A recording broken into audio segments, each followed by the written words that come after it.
जो हम खाते रहते हैं और इसका सारा साइड इफ़ेक्ट हमें 40 के बाद समझ में आता है। 40 के बाद आपके कभी घुटने गए, कभी इधर गया, कभी आइज़ में इफ़ेक्ट, कभी शुगर हो गई है, कभी कुछ हो गया है, ये सब काम करता है।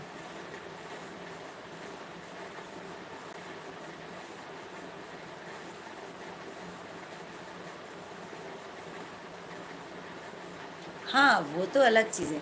तुम पता नहीं कि तुम अलग टोन में जा रही हो। मेरे जो कहने का मतलब था वो कुछ और था।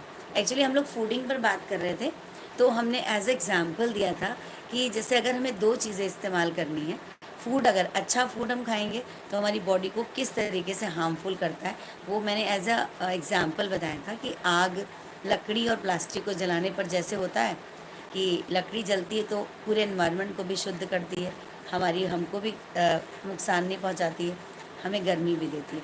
बट प्लास्टिक हमें गर्मी तो देती है बट साथ में कितनी नुकसान करती है। वैसे ही फूड है हमारे बॉडी में, अच्छा फूड डालेंगे तो वो हमें बहुत अच्छे से करेगा, ख़राब डालेंगे वो एनर्जी तो देगा, एनर्जी तो मिलेगी हमें, बट उस कितने साइड इफ़ेक्ट हमारे अंदर करके जाएगा ये हमको खुद को नहीं पता चलेगा, और वो एक दिन में नहीं पता चलता। वो एक स्लो पॉइजन की तरह काम करता है, धीरे धीरे धीरे धीरे धीरे धीरे धीरे। और आज की डेट में याद करो 30-30 साल के बच्चों को हार्ट अटैक आ रहा है, 10 साल के बच्चों को हार्ट अटैक आ रहा है। क्यों आ रहा है? ये जो इतने पैक्ड फूड लोग खिलाते हैं, इतने आर्टिफिशियल थिंग्स खिला रहे हैं, वो क्या कर रहे हैं, धीरे से स्टार्टिंग से ही जमना शुरू हो जाते हैं। और लेडीज़ का ये आजकल मदर फीडिंग ख़त्म हो गई। तो मदर फीडिंग पता क्या है, इम्यूनिटी बहुत स्ट्रॉन्ग करती है। अगर जिसके भी बच्चे ने मदर फीडिंग की हुई है तो आपके बच्चे की इम्यूनिटी बहुत अच्छी हुई है, वो अब ख़त्म हो गई है, बिल्कुल ख़त्म हो गई। बच्चे जन्म लेते ही पैक्ड फूड इस्तेमाल करना शुरू कर देते हैं। वो 6 महीने वाला जो डिब्बा डिब्बा आता है दूध का, है तो पेस्टिसाइड, उसमें कुछ तो पड़ा है भाई, केमिकल पड़ा है, कोई केमिकल पड़ा है, तभी तो वो प्रिजर्वेटिव है। भाई प्रिजर्वेटिव क्या होता है, उसमें कुछ ना कुछ तो होता ही है, पेस्टिसाइड तो होता ही है, तभी तो वो रुकता है, वरना ख़राब ना हो जाए। वो स्टार्टिंग से ही बच्चा पेस्टिसाइड की आदत उसे पड़ जाती है, तो सोचो उसकी इम्यूनिटी कहाँ से अच्छी होगी। ज़रा सी हवा चलती है बच्चे बीमार हो जाते हैं। लेकिन यही है, लेकिन कोई समझना नहीं चाहता ना। तो डिपेंड करता है कि आपकी लाइफ स्टाइल कैसी है, खाने का क्या तरीका है, उससे आप बहुत अच्छे से कर पाओगे। आपकी सेहत अगर आपको बनानी है तो कर लोगे, बहुत अच्छे से कर लोगे। तभी कहते हैं अगर तुम्हें कुछ करना है तो हर्बल लाइफ से जुड़ो, बहुत जानकारी मिलती है बहुत अच्छे से। हेलो यशी, कैसे हो?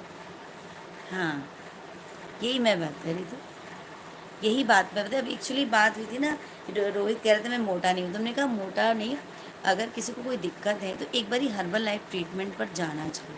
लेकिन ये मैं ये नहीं कह रही हूँ कि पूरी ज़िंदगी उसको लो ना।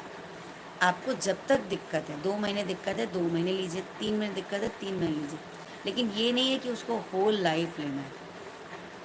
होल लाइफ में आपको मतलब अगर पतला होना है तो आप 3 महीने या 2 महीने का ले लीजिए। अगर आप पतले हो गए, लीव छोड़ दीजिए, क्योंकि भाई कुछ ना कुछ कहीं ना कहीं उसमें भी प्रिजर्वेटिव है। बस तो उसको 2 महीने लिया, 2 महीने बाद छोड़ दिया, 2 साल आप सही हो गए, फिर अगर दिक्कत हो तो फिर ले लो, क्या प्रॉब्लम है, कोई दिक्कत थोड़ी ना होती है। ये अच्छी चीज़ है भाई, जैसे और भी है, घुटने की दर्द है उसके लिए भी बहुत अच्छा काम करती है। अरे बाप रे, आज तो बहुत लेट हो गया लग रहा है अब मैं चलती हूँ।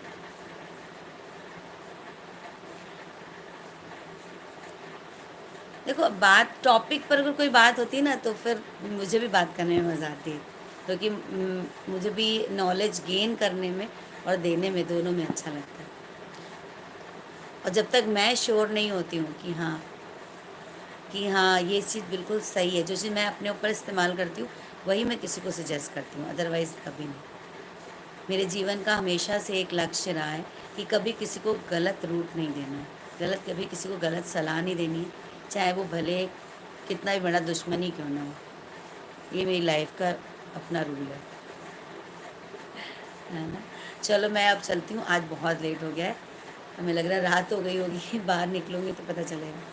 ठीक है, चलो फिर बाय बाय। अगर रात में टाइम से आ गई तो मिलते हैं, ठीक है यशी।